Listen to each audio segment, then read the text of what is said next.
So, what's up sa inyo mga ka-atrops, no? Panibagong araw, panibagong vlog. Ito na ang aking vlog na bagong-bago sa inyong mga shuffle. So, ang tema ng aking vlog ngayon prank call. I-prank ko yung mga scammer na mga nagte-text sa atin, sa mga cellphone natin, na kung saan, paano nila nakukuha yung mga number natin, kahit naman, private ito! At dahil hindi ko makontak ang nag-text sa akin na nanalo daw ako ng 650,000 pesos, na kung saan, bigay daw ito ni Senador Cynthia Villar dahil number 1 siya sa senador. So ito na, no? Tatawagan ko ngayon yung pinsan kong si Rupa May para humingi ako sa kanya ng number kasi sabi niya sa akin Jay, tatawagan natin yung pinsan kong si Rupa May kasi sabi niya sa akin may nag-text daw sa kanya ganito. So hihingi na lang ako dahil hindi ko nga makontak yun, tatawag na lang ako ng ibang number. So ito guys.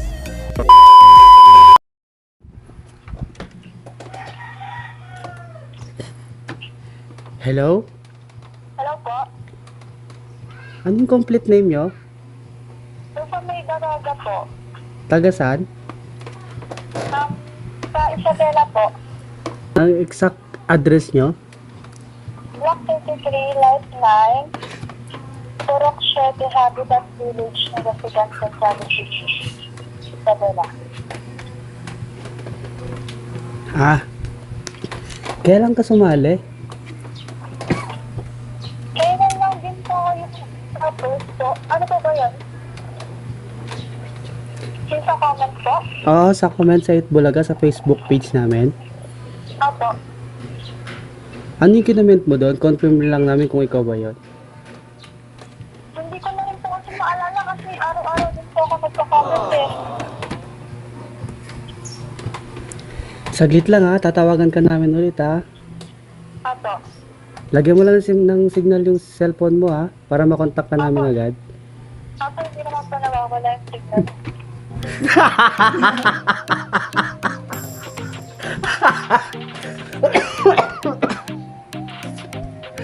Naniwala siya. Naniwala siya na ano sa Itbulaga yun. Takit die hard fan kasi ng Itbulaga yun eh. Hala. May kukunin sana ako number sa kanya at ipaprank ko pero siya na yung prank ko. So tawagan natin ulit siya. Sobrang excited yun. Siguro baka na kung ano na siguro ginagawa nun, baka nagalungkat ng Facebook. So ito, tatawagan natin ulit siya. Nagkinig na siya. So ayun daw atrops, no? Hindi ko na video kanina nung huling pagkatawag ko. Bale sinabi ko pala sa kanya, mag-send siya sa akin ng details niya. So ayun, no, nag-text na siya sa akin ng kanyang detalye. Yan. Sinabi ko sa kanya na kailangan niyang i-text sa akin yan para ma-confirm namin kung siya ba talaga. Ngayon, tatawagan ko siya ulit and then sasabihin ko sa kanya na wala pa naman yung text niya. So kailangan niya ulit ulitin. So ito guys, kasi hindi ko na video kanina eh. Ito yung part 2.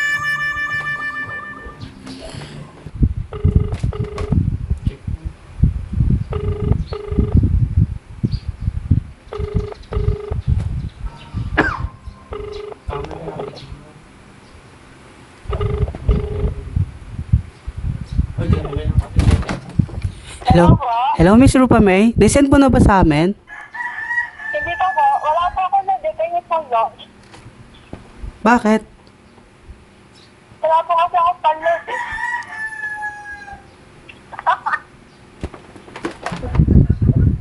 Nalaman nyo na.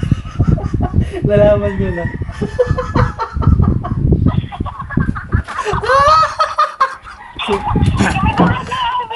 Bobo! Bobo!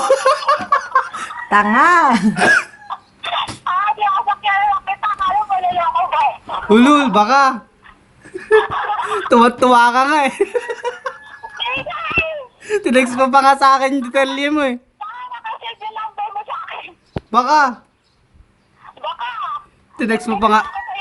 Baka nag-text pa ako sa'yo nung birthday ni auntie na paalis na sila. Diba? Tawag sa'yo noon. Ulul, baka. Tuwan-tuwa ka nga eh. Ala, baka nakatingin Wala kang text sa akin. Abangan mo na lang sa YouTube yung video mo.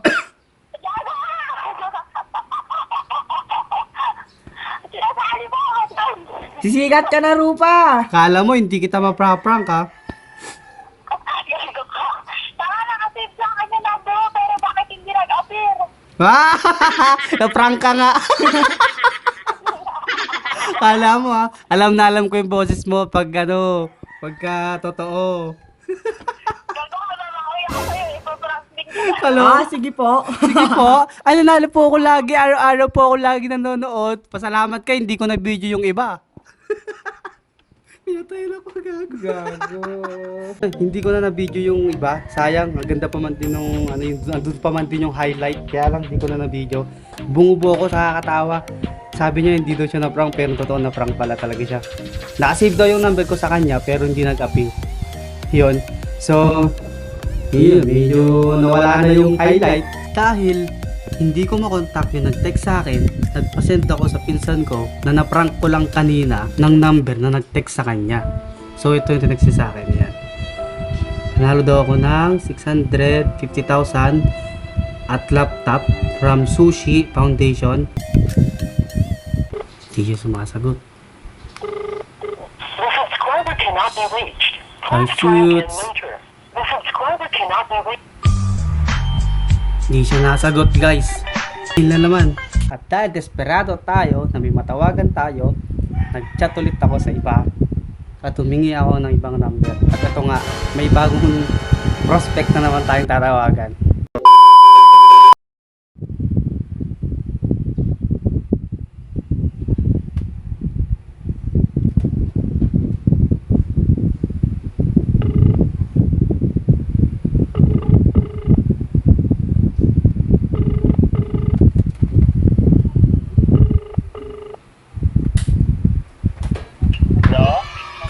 Hello po. Sino to? Ako po si Richard Jimenez po. Si? Richard Jimenez po. Nakareceive kayo ng message, sir? Ay. Kaya kayo tumawag? Opo, sir. Totoo po ba yun, sir? Oo, bakit ibang number itong ginamit mo sa pagtawag?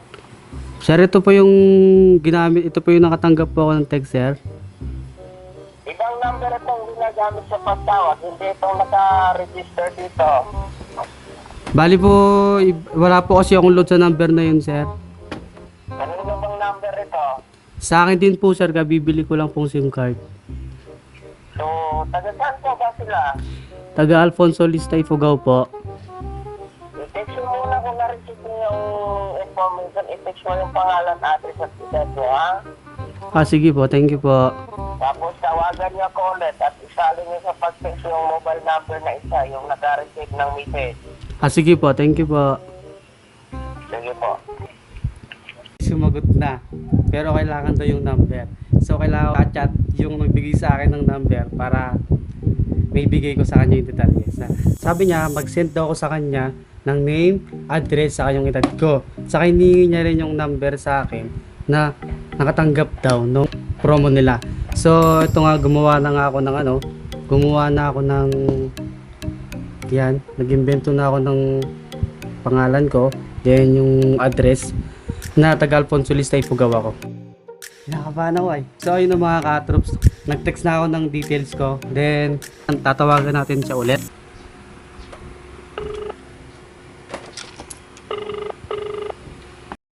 Opo, sir. Ano yung pangalan niyo, sir, at contact number na nanalo? Tama po yung na-i-text mong pangalan at saka yung contact number. Opo, sir. Yan po yung nanalo dito sa parabol ng Villar Foundation. By the way, si Secretary Charlie Tamaro po ito. Opo. At ang panalo nito dito, sir, ay SIM card na parabol halagang 150,000 sa handog pangkabuhayan program. Oh, grabe po. Salamat po ito ng ating mahal na senadora. Dahil number 1 po siya ngayon halalang 2019. Opo, opo. Po ba yan? Opo, opo. Yan. Opo, opo, opo. Opo, sir, opo, sir. Oo. At panatilihin nyo lang munang kayo lang ang nakasalang kasi ito pwede ninyo itong ipapatayo kung nagpaplano tayo magnegosyo, di ba? Opo sir, opo sir. Aaral or makatulong kayo sa magulang mo. May mga magulang ba tayo? Meron sir, napalaking tulong po nung pera na yun sir. Okay, basta huwag niyo po ipagmamayabang muna, ha? Opo sir, sobrang Isipan ng masamang tao. excited na po ako sir. Yes po, sir. Kami dito sa Villar Foundation, hindi kami na ipapatayo o makipagbiruan ng tao. At Opo. kayo po yung maswerteng napili, yung mobile number niyo po. Opo, opo. Sa pag-claim naman sa panalo, Mr. Richard, pwede nyo naman itong makuha kung anong may malapit dyan. Palawan, Smart Padala, Cebuana, Emulier. Smart padala po sir, meron po itong smart padala sir. Smart Padala. Nasa bayan kayo mismo, nakatira? Hindi po sir, bumiyahe po ako dito sa palengke po namin sir kasi po malayo po kasi yung palengke namin dito. Ganun daw ba? Bumiyahe kayo dyan. Ano bang pinuntahan mo dyan sa palengke? Nag-load po ako sir kasi wala pong loadan dun po sa amin sir, mahirap po signal dun po. Okay. Ganito, makinig tayong mabuti, Mr. Richard. Opo sir, opo sir. Bago namin may padala sa Smart Padala itong perang panalo, hindi maiwasan na mayroon pa kayong kailangan asikasuhin dahil mayroon pa kayong maigagastos dito, 150 pesos kung okay lang sa inyo. Magkano po sir, magkano po? 150 pesos ang maigagastos pansamantala dito sa panalo kasi i-process ko ito at tawagan ko yung Smart Padala. Ipaalam ko itong perang ipapadala sa Smart Padala dyan sa lugar ninyo. 150 pesos lang po sir? Oh, yes po. Yan lang yung maigagastos. Pero huwag kayo mag-alala. Refundable yan. Talugan lang ninyo itong number na ginagamit ng foundation.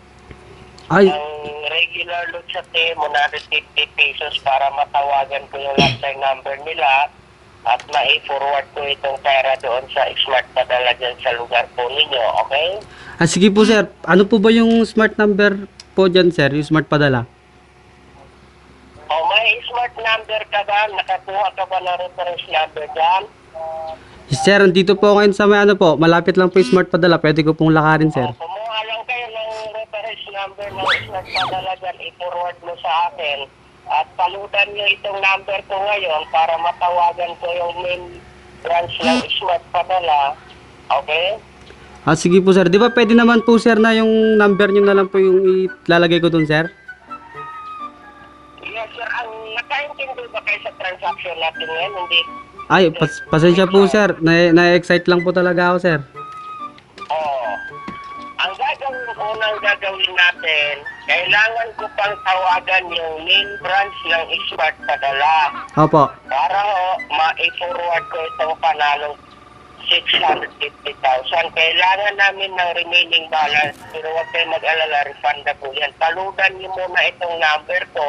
Sige po sir. 150 pesos ngayon. Sige po sir, sige po, sige po. Pero huwag kayong mag-alala, pagkatapos mag-load, mga 10 to 20 minutes, pwede na itong ma-i-active sa Smart Padala dyan sa lugar ninyo. So, pwede na natin kunin, okay? Opo sir, pagka paload ko po sir, makuha ko na po agad yung pera ko po sir.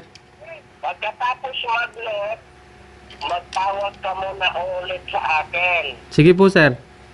Oh, at pag nakalutan niyo na ako, tawagan niyo ako, huwag mo nang pumunta o pumasok sa Smart Padala. Kumuha ka lang ng reference number dyan. Sige po sir, sige po, sige po. 16-digit number yung reference number nila. Magsabi ka lang na pwede kang humingi ng reference number kasi may magpapadala sa'yo. Opo sir, opo, opo. Makapag-load okay? Opo sir, opo sir. Mag-load muna. Pagkatapos mag-load, maghingi ka ng reference number dyan. Sige po sir, tawag po ulit ako pagkatapos ko pong makuha yung preference number sir. Hindi tapos yung mga palutan ito, tawagan niyo ako muna dito. Sige po, sige po. Sige po sir, sobrang excited na po ako sir. Ko dito na mayroon na po kayong naipalo dito kasi titingnan ko dito sa computer system natin kung nakarating yung load kasi yan yung gamitin ko sa pagtawag sa Smart Padala sa main branch nila. Sige po sir, sige po, sige po. Ngayon na po sir, ngayon na po. Ngayon po sir kasi hindi na tayo magtagal dito, hindi na tayo abot ng isang oras dito sa transaction na ito, pwede nyo lang ma-claim ang panalo. Sige po sir, punta na po ako sir. Tawag po ulit ako mamaya sir. Na ito ang paludan ito Opo sir, alam ko po. Thank you po. Sige po. Sige, salamat po. Ingat po tayo. Congratulations in advance. Bye-bye po muna. Sige po, sige po. Ulul! Lolo daw ko daw siya ng 150 pesos. Sakto. Ipapadala ko dati sa Smart Padala. May reference number ako dito. I-text ko sa kanya ngayon yun. Tapos mamaya sabi ko sa kanya, naload ako na siya ng 150 pesos. 150 pesos kapalit ng malaking pera. Lul! Mga ka-troops, no? Nag-text na ako sa kanya ng reference number ng Smart Padala na 16-digit number daw. Eh meron naman akong ganda magpapadala ko dati Smart Padala. Yun yung binigay kong yung reference number. Sabihin ko sa kanya, sir, ito po yung reference number dito. Sir, ito po yung reference number dito. Ngayon, pagkatapos ito, tatawagan ko na ulit siya. Pag nag-send na.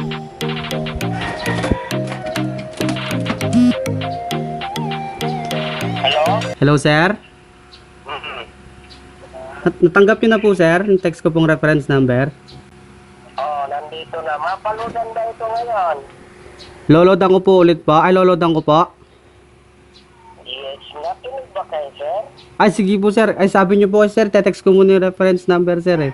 Sige po, magpapaload na po ako. Tapos mag-load mag-text ng reference number, paludan niyo muna ito at magtawag ka agad kung naipaload na kasi itatawag ko na ito kaagad sa Smart Padala. Ah, sige po, sir. Magpapaload na po ulit ako. Balik na po agad ako dun, sir. Sige po. Tawag po ulit ako, sir. Ng loader station, may marami namang nagtitinda ng load yan, di ba? Opo, sir. Thank you po. Sabihin lang, regular sa PM 150. This number, ha? Opo, sir. Opo, sir. Makakasa po. Punta na po ako, sir. Sige po. Sige po. Sabi niya, makulit daw ako. Loload ako na daw siya ng 150 pesos. Sige, antayin mo yung 150 pesos. Mag-aantay lang tayo saglit. Siguro kahit mga 3 minutes. Kunwari, nag-load talaga ako ng 150 pesos. Niloadan ko yung number niya. Kupal. Then, maya-maya tatawagan ko ulit siya. Then, sasabihin ko sa kanya na naipaload ko na siya. Kung meron na ba yung load niya. At tingnan natin kung ano yung magiging sagot niya. Kung magagalit pa siya o hindi. Then, siguro sabihin ko na rin sa kanya na nandito ako sa station, loading station, or sa sabihin ko sa kanya, sir, andito mo ako sa loading station, station 116, para medyo kabakabahan na siya. Sa mga makakapanood nito, guys, wag na po kayong magpapaniwala sa mga scam na ito. Pwede rin siguro pag may nag-text sa inyo, replyan ninyo para malagot naman sila kahit papaano. Itong vlog na to kasi sinubukan ko lang kung effective nga ba o totoo nga ba tong scam na to, and totoo nga siya. Kalahin mo, loloadan ko lang yung number niya ng 150 pesos, mananalo na ako ng libo-libong pera, at sabi niya pa, ginamit niya pa yung pangalan ng number 1 senador na si Cynthia Villar. Sabi niya, wag ko daw ipagyayabang, wag daw akong maingay, na makakatulong na raw sa pamilya ko sa pag-aaral. So, ito na, medyo matagal na rin eh. Tatawagan ko siya, sabihin ko sa kanya, niloadan ko na siya. Let's go, guys. Baka magalit siya.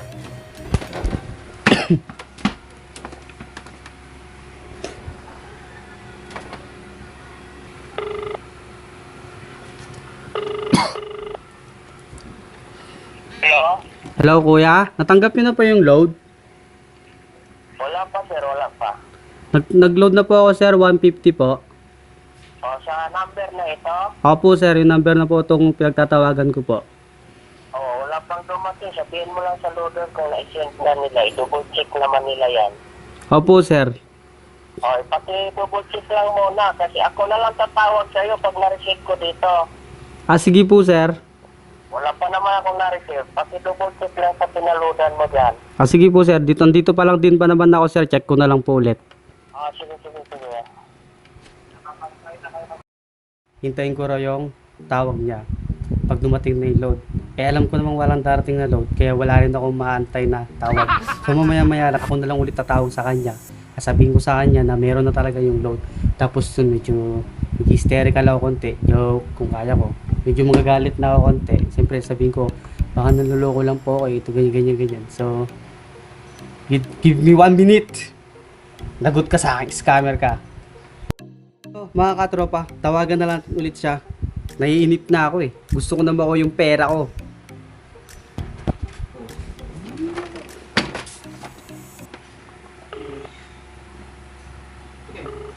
Hello, sir. Hello kuya, nasend na daw po yung 150 pesos po na load sir. Ha? Nai-load na daw po nila. Ito bang number, sir? Wala pa namang dumating dito. Ano ba? Nagkamali kayo ng number siguro. Hindi sir, chinek ko, inisa-isa ko pa nga po eh. Inisa-isa, inulit-ulit ko pong basahin sa kanila sir, tama naman po yung load. Oh, wala pa naman dumating. Baka mahina yung signal nila dyan. Nakatanggap na po sila ng receive sir, natanggap na raw yung load. Receive eka na po eh. Baka kayo sir, baka late receiver po kayo. Ha? Baka late receiver lang po kayo sir. Kung it receiver, mga ilang minuto naman nakalipas, wala pa naman po dumating. Loadan ko na lang po kayo ulit sir. Sige po. Kasi wala pa talaga akong dumating na, wala pang dumating na load dito. Isulat po sa papel itong number na ito. So, Opo sir, opo sir. mali. Load ako na lang po ulit kayo sir kasi excited na po talaga akong makuha yung pera eh. Kailangan ko po kasi. Oo. Sige po sir, maglo-load na po ulit ako sir. Thank you po. Tatawagan natin ulit siya. Atat na ako sa pera.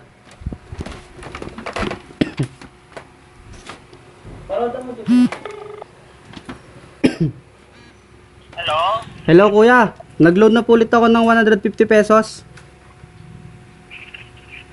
Nag-load kayo ulit. Wala namang dumating dito. Hala, paano kaya yun kuya? Nakaka 300 load na po ako. Ilan na lang po yung pera ko dito? Banggitin mo nga yung number na pinaload mo. 0975 842 3659. Tama po ba sir? Oo, tama nga po. Pero walang dumating dito. Nasaan ba yung tindera dyan? Medyo lumayo po ako konti sir kasi sabi nyo kanina wag po ako maingay kaya lumayo po ako sa tindahan sir. Paano po yun sir? Bakit walang dumating? Kausapin nga ang tindera kung na-load pa nila. Saglit lang po sir kasi masungit po yun kuya eh. Ay, nako. Ay, huwag mo akong paglulukuhin na, ha? Okay? Kuya baka kayo nanloloko. Ay, ganon po ba yung nasa isip ninyo? Oo kasi naka 300 load na ako eh. 150 pesos, huwag na kang tumawag dito. I-cancel ko ito, bye-bye. Kuya, asan yung premyo ko ay? Kuya.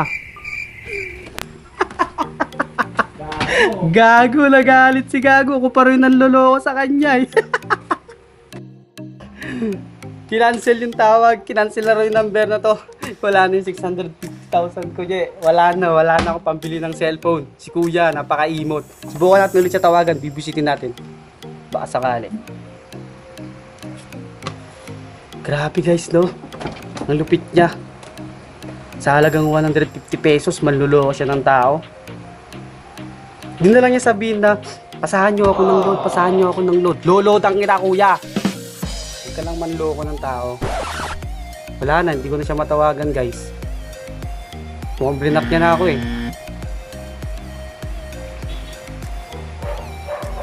Wala na, di na nagri-ring.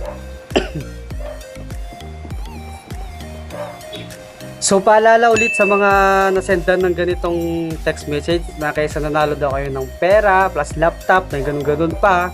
Ito nga si Senator Villar daw, number 1 daw, so wag daw akong magyayabang. So let's see. Mute natin para kung sakaling masagot niya naman. Yan, nagri-ring siya guys. Nagri-ring. Tinatayan niya ako. Tatawagan natin ulit siya.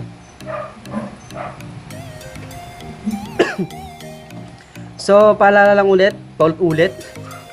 Wag na po tayong maniwala sa mga ganitong scammer.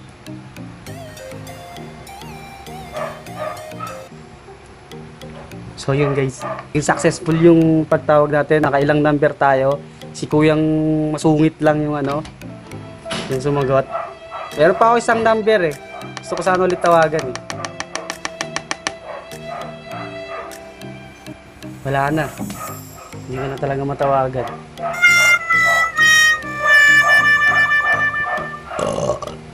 Nabusog ako. Kuya! Wala na. Binilak niya na ako. So, yon.